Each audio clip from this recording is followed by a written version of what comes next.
Welcome, everyone, to the Howling podcast. I am Jordan Decker, one of the hosts here. Joined alongside me tonight again is Mark Wendt and Chad Berger. Good evening, fellas. Welcome back to the Howling podcast for episode 2. How we doing? Good to be back, Jordan. Hey, let's go ahead and you didn't read our Twitter handles there. Let's tell everyone our Twitter handles because not everyone's watching on YouTube. All right, my Twitter handle is JD605. That's 60PE5. Mark, yours is? At WDiamond605. And mine is at Chad Berger. BIRGER. Happy Labor Day, fellas. Yeah. Have a good weekend? Great weekend. Just getting prepped for moving. So I feel like I saw you guys at the football game Thursday night, and everything since then has just been a blur. So yes. I am happy to be here, but it started off great seeing you guys on Thursday night at the tailgate party, and then the football game, and it was just a great way to start the extended weekend. Absolutely, yeah, that was a blast. Rain wasn't stopping us. No. All right. Well, let's go ahead and hit up our rundown here for the show. So we're going to start with a quick recap of what's been happening with University of South Dakota soccer. And so Mark's going to take us through a little bit of a soccer recap. Yeah, so we talked last week about the Eastern Washington game and how I really wanted us to defeat Eastern Washington. And unfortunately, we lost that game 2-0, but we can't say that we didn't have chances in that game. We outshot Eastern Washington 17-11. We had 12 corner kicks to their 5. Eastern Washington's first goal was on a penalty kick. Our goalie got a yellow card of all things, and then they scored another one late. So we dropped that one 2-0, I guess they say in soccer. Then we played Drake, and the story of that game is we were down 2-1 very late before we scored two late goals to win that match 3-2. And then most recently, I believe I think that was Thursday as well, or maybe that was Friday. That was the Drake game was on Thursday. Yep. Yeah, they were playing before the football game. Yep, that's right. And then most recently, today, they lost 3-0 to Kansas State, and looks like that was a close match through 60 minutes before Kansas State finally unlocked the code to our defense and got 3 goals late. So there will be in Central Michigan on Thursday, take on the Chippewas. And Mark, then next Sunday, next Sunday, Portland State at home. Yep. And I noticed on the notes too, it was Coach Thomas's 49th win on Thursday against Drake. It was his 49th win, tying him for most all time at USD. So he's 1 win away. That's awesome. I don't want to say I hope it's not on the road, but I kind of hope it's at home on Sunday against Portland State, so they can celebrate accordingly. Absolutely. Well, we could still celebrate it, but yeah. That's true. I think we'll celebrate no matter what. All right. So next up on the rundown, we have the football. Start off with a recap of the game versus Northern State. Fellas, we were all at the game. Quick recap. Go ahead, Mark. Well, I felt like it was one of those when the basketball teams play a non-D1, like you obviously want to secure the victory, but I think most importantly is get out of there healthy. You get to shake off the rust on some of the hiccups that happened in the first game with personnel and whatever happens in the first game jitters. So I think all in all, we won comfortably. I haven't heard of any even minor injuries really. So all in all, it was a good day, and the jerseys were fantastic. Yeah, I'm right there with you. I think listening to Bob on the way back home to Sioux Falls. He said, he was asked about the first drive, and knowing that 2 of those 3 big runs, those big plays that occurred on the first drive for Northern were miscommunications on defense was a little reassuring. But he's like, one thing he hammered home, and John Thayer did a good job of describing this too, is the biggest jump and improvements occur from week 1 to your next game. So he said there were a lot of mistakes that they need to clean up. And you saw those too, but I thought the defense played extremely well after that first drive. Our secondary is going to be very fast, very elite, and a big test against Wisconsin too. But offensively, I thought it was pretty vanilla.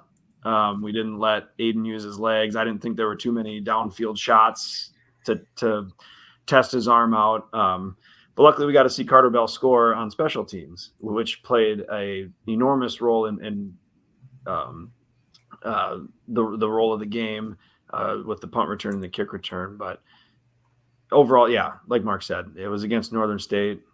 We'll be big Wolves fans, except when they play USF, right, Chad? But a solid team, but it was a good warm up for what's to come. Yeah, and the coaching staff, I'll just go ahead and put Jordan's Twitter handle up there one more time so you can @ him for that critique there, JD60PE5, if you want to go ahead and tweet at Jordan with some of those critiques. I did have a few things. I thought the special teams looked fantastic. The defense looked outstanding. Sans the first drive, I think Kraft got outside on one of those big runs for Northern, got 45-yard run in the first drive, and then the Wolves were able to get that field goal. But after that, the defense just was lights out. The special teams, as I mentioned, were great. And a couple things that maybe concerned me. Number one, the offensive line. Looked like maybe Northern was getting a little bit of penetration in there and putting some pressure on Aiden when he was trying to pass. And then secondly, the kicking game. Our friend Will Leyland had a tough game, 0 for 2 field goals. And so I know Will's going to step up, and when he gets the opportunity again, he's going to knock those things through. But a couple concerns that I had coming out of the first game. Will's a strong young man. He's going to bounce back, and I'd rather him get these out of the way now and then later on down the road. But how about Zeke Mata? What was it, 52, 53? 52, yeah. And first that career collegiate kick. Yeah. That thing had room to spare. That everyone around us was like, that was good from 60. We were in that end zone, and it was over halfway up through the upright. Yeah, that was a boomer. Yeah. That's a good point, though, Chad, on the O-line, though. We had seen some of that. That was probably the biggest takeaway, I guess, negative for all things that we saw was the O-line on Saturday. Not a negative, just a concern that some of us had, watching the game. Yeah. But like Mark said, no injuries that we know. Right. And like Coach Nielsen said on the radio show, like it's kind of nice to win 45-3 or 42-3. I don't even remember what the final score was, but still have a list of things like you can show the kids, like, hey, we got to work on this, and because obviously we're taking a big step up this week. So all in all, I think it was a good week. Mm-hmm. Yeah. So this next week, the Yotes are going to go out to Camp Randall and play Wisconsin. So nothing big going on there. You guys want to talk about that game a little bit? Biggest thing I noticed. Sure. Sorry. Biggest thing I noticed was I got to watch the second, third, and fourth quarter of their game against Western Michigan. And looking at the box score too, like they didn't do that good of a job against the running backs, whether it was their rush defense or the backs coming out of the backfield, completing passes. A lot of yards after catch for the backs. Maybe it was my red glasses, but I truly think our running back room is better than Western Michigan's. I think we have 3 backs that have 3 different styles of play. They're quicker, they're more agile. So I'm really intrigued to see how our running backs do. And Wisconsin will get better this week too, right before the game. So that's the biggest thing is the rush offense versus the rush defense of Wisconsin. But I'm also excited for Coach Davis to let Aiden cook a little bit too. I think Carter, with that speed, I think he could have a monster game in Madison. Yeah, I agree. I I like how the schedule's set up. I mentioned this, I think, last week too, but to play a team that in Northern, who no disrespect, but a game we should win and shake off all that rust and then go play a Power 4 team. I watched the game as well. And I got a couple texts like, how do we compare to Western Michigan? Like, I have no idea, but the thing that sticks out to me is next week Wisconsin plays Alabama. So if there ever was a trap game for a team, it sure seems like it might be Wisconsin this week. Yeah, I'll reach out to my old offensive coordinator, Kalen DeBoer, and see if he's got any, if he can, throw something in Wisconsin's head, or yeah, we'll see if we can make something happen there. Is that Alabama? I think it's at Wisconsin. Is it at Wisconsin? They open with 3 home games? I believe so. Wow. I think that's right.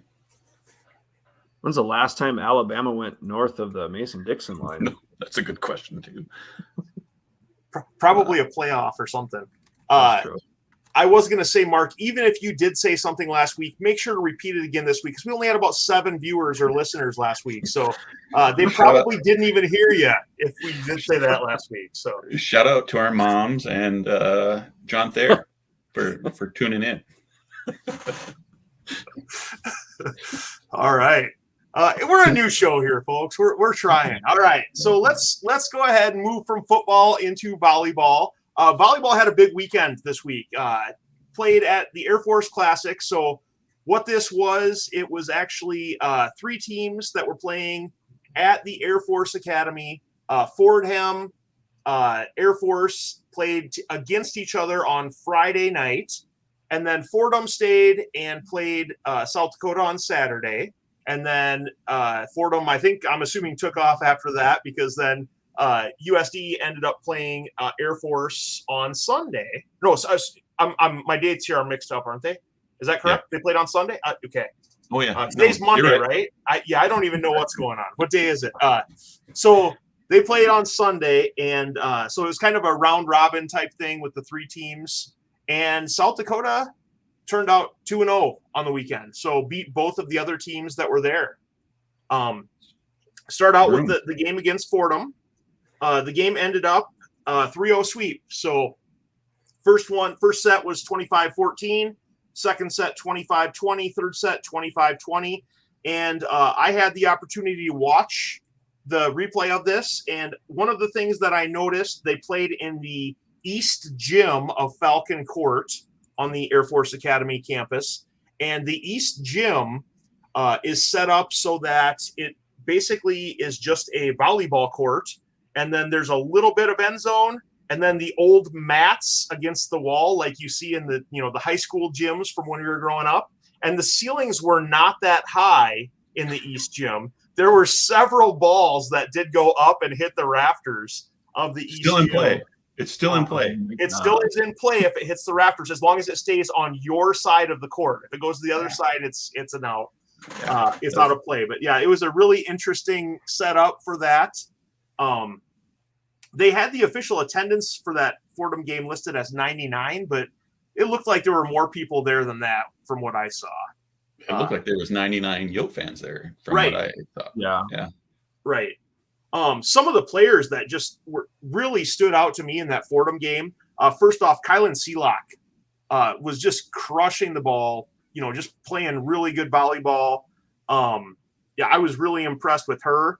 One of the newcomers this year that we talked about last week, Cheyenne Halady, she had a very good game, ended up with 9 kills in that match. And then a couple of newcomers that I was actually watching the replay, and I think I texted you guys, and I'm like, holy cow, I'm really impressed with some of these people.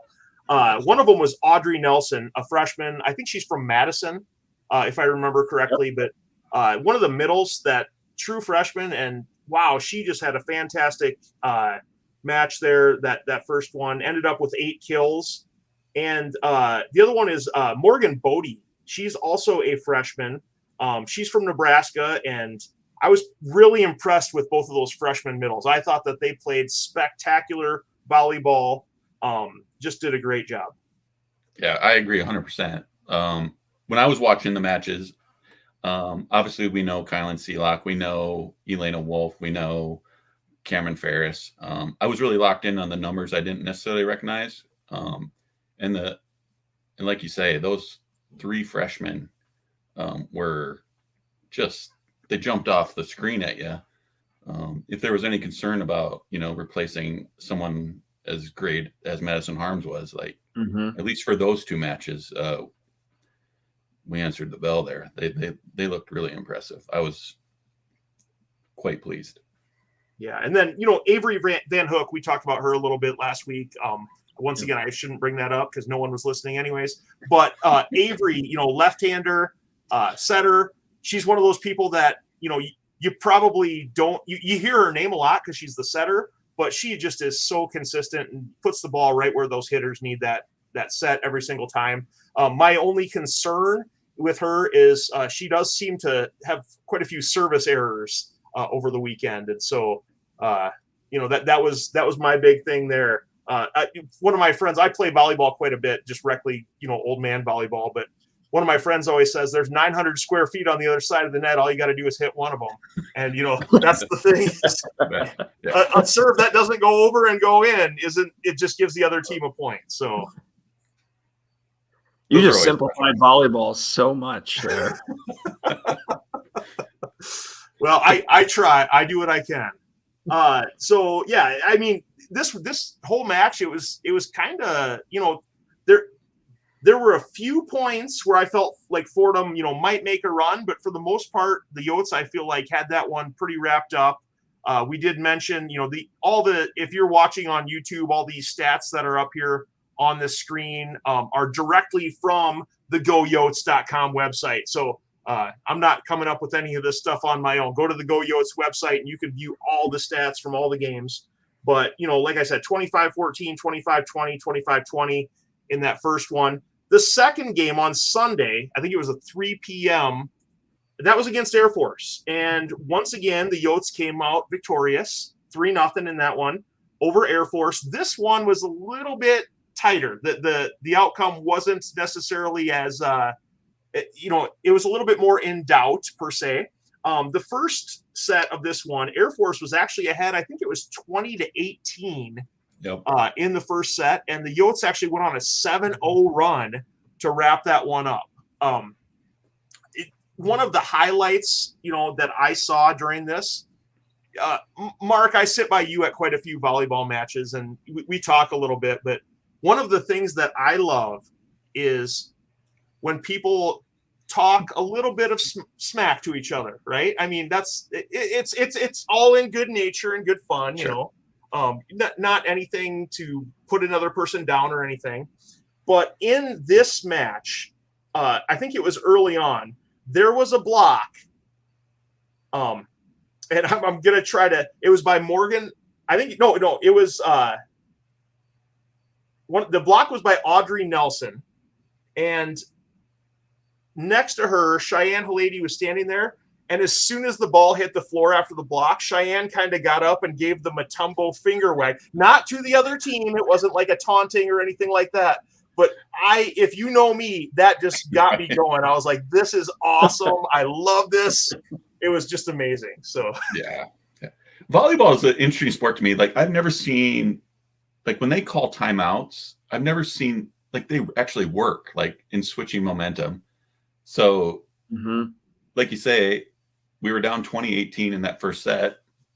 Leanne calls a timeout, and we come out of the timeout and go 7-0 and wrap it up and close out that first set. So I always find that interesting about volleyball. It seems like timeouts really can change the momentum in a dramatic way. Yeah. And, one of the names that, I haven't mentioned yet, but Cameron Ferris had a great game in the back row, digging everything up, 15 digs against Air Force. Always steps in there and gets some sets when needed, and so ended up with 5 assists in that game as well. And so she stepped up big. Kylan Seelock led the team in kills, so some really good stuff there. And Elena Wolf had a big ace in a clutch spot. So there was a lot of good things coming from the Coyotes this past weekend in volleyball. Yeah, they look really good. They look good. Good to see the young Yotes getting involved too, and being statistically involved in the match sure. as well. For so, sure. Yeah, they were impressive. Did I go a little too X's and O's there with the volleyball stuff? I apologize. No, I love it.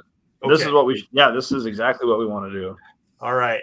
If any of you people out there are volleyball folks, find me at a volleyball. I would love to talk volleyball with people. So Mark doesn't know anything about volleyball, but he is there to cheer the team on. And I sit there and tell him, oh, they're running this offense or they're running this. And he has no clue what's happening. I don't either. And I think I can't remember which one we went to. It was a non-con one where they did a reverse sweep. And I took the family down. And Mark, you're right. If folks that are listening, and I've said this before on the other podcast too, like if you haven't been to a volleyball game, especially a collegiate one, it is so incredible to watch. It's so impressive. Like they hit the heck, USD especially, they hit the heck out of that ball. And you wonder, how does someone stand on the other side of that 900 square foot section and hit it back over? Yeah. They're tall, they're athletic, they've got hops. Like it's truly fun to watch. So if you haven't been down to the SCSC to catch a USD volleyball game, you need to go and sit by Mark. Yeah, absolutely. Yeah. And, unfortunately, it's going to be a few weeks, September 13th, Friday, September 13th. So, a couple weeks, not this week, but the next week until we have that opportunity, because the Yotes are going to be down in Highland Heights, Kentucky for road games against Louisville, Northern Kentucky, and Missouri coming up over September 6th, 7th, and 8th. That's the upcoming schedule. Do we have do we know any TV viewing opportunities for that deal? I went to the NKU invitation on Northern Kentucky's website. It says ESPN Plus. Oh, yeah. So right on. We're all cheering here because we all have access to ESPN Plus. Yes. There's nothing worse than is ranked number 4 or 5. Correct. They're top 5 in the country. Yeah. There's nothing worse than when a game is on like Flow Sports or something, and you got to pay for it. And then pay a lot for Flow. Yeah, and the stream is awful, and you can't see anything, and the announcers are terrible. No offense to anyone from Flow Sports, hire me. But anyways, Chad, if we only get 8 listeners, I doubt one of them is from Flow Sports. Looks like we're gonna have to ask for the afternoon off on Friday to watch that Louisville game. That's a 2:00 start. Looks like. Beardy. Yeah. Can Leanne get us a letter, like one of those memos? Jordan, we can have a watch party at our work. I think. I'm down for that. Yeah, Mark, you're not too far away from us either. Why don't you? No, I'm not. No, yeah. I don't think. Why don't we head down to BB's? We could do that. They're not a sponsor yet, though, so we gotta wait and see how that all works. This is it.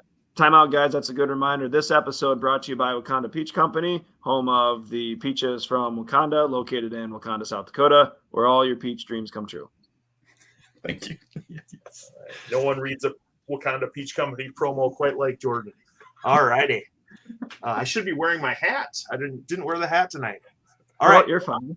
Next item on our rundown, the NIL store is live. So, Mark, tell us a little bit about the NIL store. Yeah, I was really excited to see that come out. I did have a moment of anxiety, I guess you would say, when I clicked on the website and started going through some of the items available, jerseys and T-shirts and sweatshirts and all kinds of stuff. But I don't know if it's the dad in me. Like I had a moment of, how do I choose who to buy? Like, it's like asking me which one of my daughters I love the most. I had a real issue with that, and I don't know if you guys felt similar or how would you suggest I navigate that? So, assuming life, we all had unlimited amounts of income, disposable income that we could spend, then we would support every single one of the athletes. But this is a great question. How do we choose whose jersey to buy or whose sweatshirt to support along the way. And if you choose one, do you feel guilt for not buying someone else's along the way? I think I would. We talked about that at the tailgate party the other night. Thought it was an interesting concept. So you Yo fans, go ahead and at us on Twitter with your answer to the NIL store. Are you buying things from the NIL store? If so, how do you choose which athlete you are supporting along the way? Yeah. Can we clarify something? It's not the Pride of the Western Plain anymore, right? It's the Den. Oh, really? Right?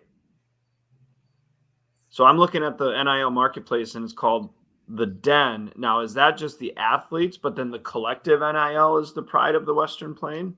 I guess I was under the impression it was two separate. They're two separate. Okay. Well, I just wanted to straighten that up. So I think the collective NIL is Pride of the Western Plain. And then this one that you guys are talking about where you can go buy a jersey or something for each individual athlete is called the Den, if I'm looking at the website correctly.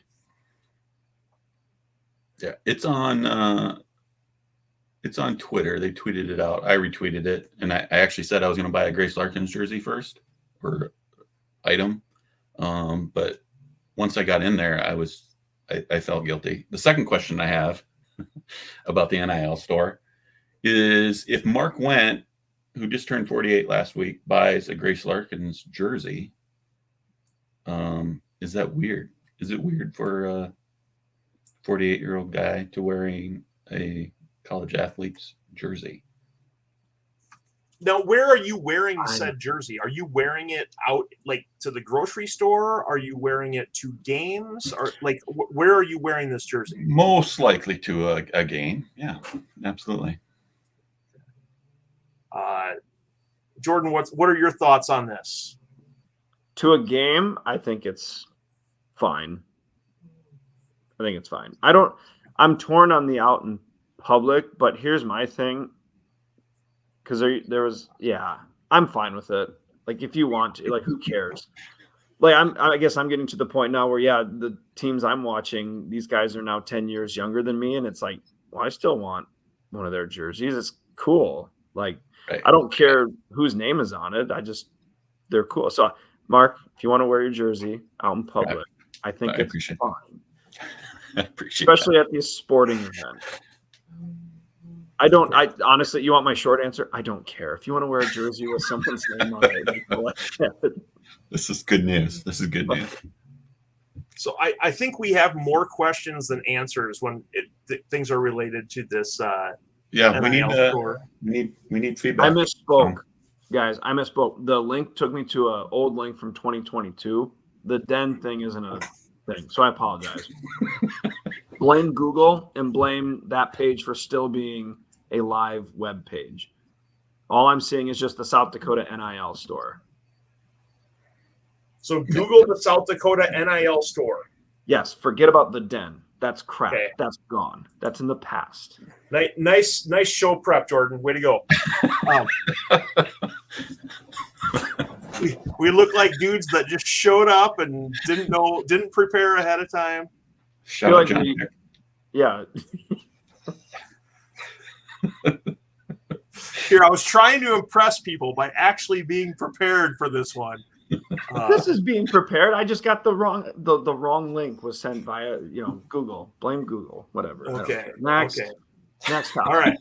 All right. Next and our last topic here before we have a couple parting comments. The eye chart of the week. So this is one where I'm still waiting for Mark to upload his photo of the eye chart. Do you have the eye chart next to you, Mark, by chance? You might have to turn off your background so you can show it, because there's the eye chart. So Mark is infamous, however you want to say it, for holding this up when officials make a questionable call at USD home events. So we decided that we were going to come up with our questionable calls that we have noticed over the past week, or pertaining to things that are coming up this week in relation to USD athletics or just life in general. And we're going to call it our eye chart moment of the week. So this week, Mark, you go ahead and lead us off with your eye chart item of the week. My eye chart of the week nominee or winner goes out to Outkick, kind of a polarizing media outlet out there in the interwebs. They tweeted out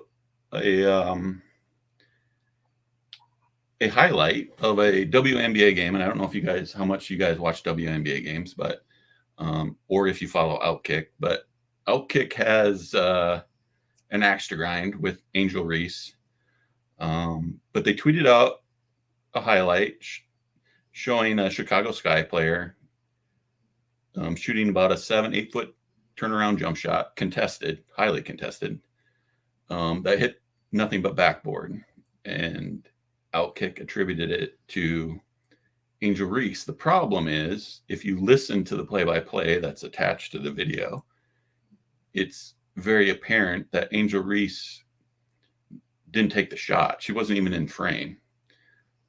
It was a center, Camille Cardosa, who took the shot. I pointed this out in a couple tweets. I quote tweeted it and replied to the original tweet, and I got a couple very angry Outkick fans coming back at me that it was definitely Angel Reese who took the shot. And the tweet stayed up for almost 9 hours before they finally deleted it. The other issue is that Dan Dockich, who former assistant coach for Indiana under Bobby Knight, quote tweeted it and said it was hilarious. His tweet is still up 2 days later. I don't know how you can make that.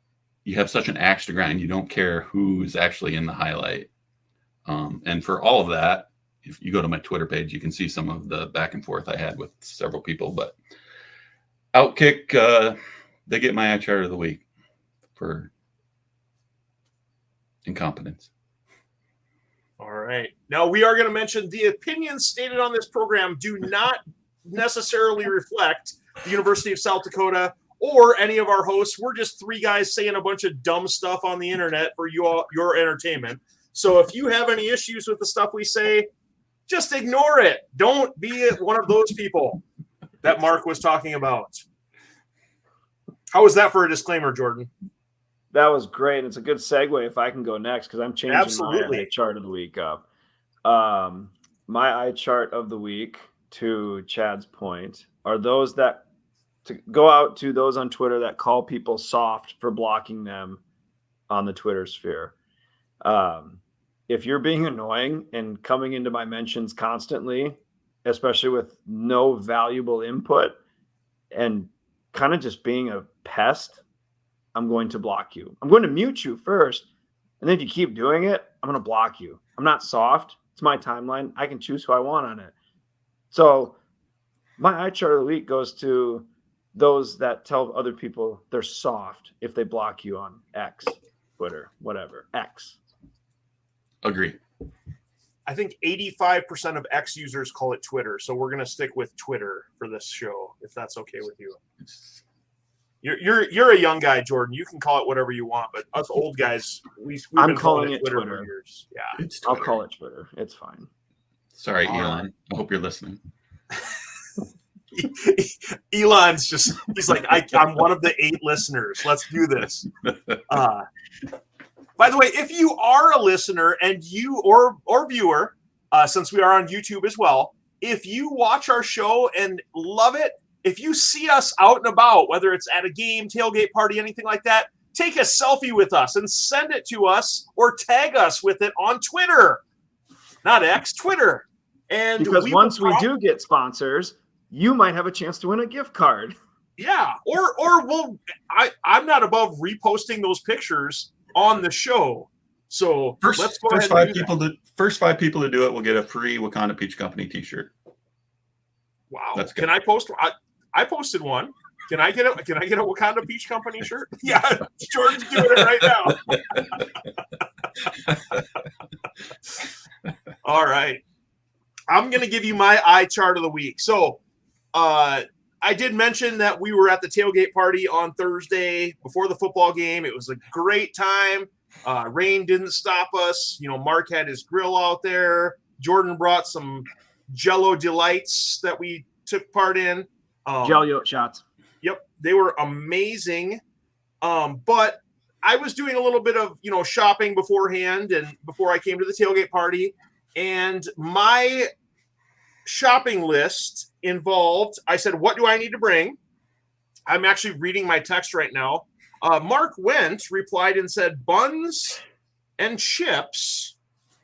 And so I went ahead and I went out to the store. And as I got to the store, I realized, well, I can buy like an 18-pack individual pack of the chips. But how many buns do I need, for the food that we're having? So I texted Mark and I said, how many buns? His response was 8 minimum. 8 minimum. Correct. Mark, eye chart of the week. You are my eye chart of the week. Tell me how many buns I need to buy. They come in packages of 8. Do I need 8 buns? Do I need 16 buns? How many buns should a guy bring? Don't give me a generic Steve Martin? minimum. Did you go Steve Martin in the grocery store? What movie is that where he's like taking the buns out? I think it's Parenthood. Yeah. Yep. But that was because they sold hot dogs in packages of 8 and the buns came in packages of 12 or something like that. 12, yeah. Yeah. So No. I just about did that. I just about, bought the 8 and then grabbed like 2 more out of another package. I didn't know what to do. How many packages? Just tell me how many packages to buy next time, Mark. You did the bare minimum, Chad. You did the bare minimum. You said minimum. And guess what? How many did you end up taking home at the end? I took home 2. Well, which were 8. which were Eight stolen by my dog, and 8.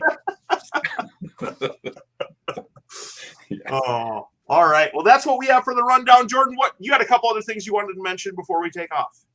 Yeah, just figure out help out the athletics and the foundation here. Just a reminder as we begin a new month that everyone's got to renew their registration on their vehicles in South Dakota, well, everywhere, but in South Dakota, you can change your vehicle plates to an emblem specialty plate. So you just go to your local county, wherever you get the registration tags, and just say you want to switch to an emblem specialty plate. It doesn't cost you anything.